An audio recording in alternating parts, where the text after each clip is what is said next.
ત્યારે બહુ જ ગરમી પડવાની છે. શું પડવાનું? તડકો, તાપ.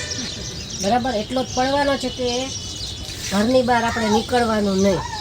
આપણે બધે જતા હોય છે ને, ઘરની બહાર નહીં નીકળવાનું, ઘરમાં ને ઘરમાં રહેવાનું, પાણી પીધા રાખવાનું. બરાબર. અને પાણી આજુબાજુમાં આપણે ઝૂંપડું હોય ને પાણી છાંટી દેવાનું, એટલે આપણને તાપ ન લાગે અંદર આપણે હોય ત્યારે. બરાબર. મને કામ વગર કે જવાનું નહીં તડકાનું બહાર.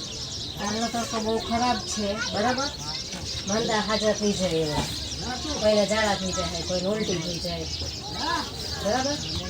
ઘોડાઈને મોટા માણસ હોય છે, કોઈને એટેક આવી જાય.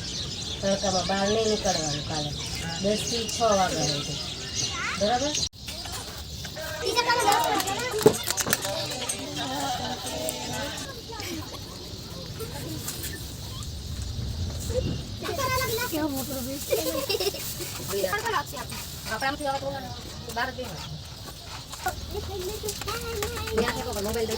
મોબાઈલ દઈ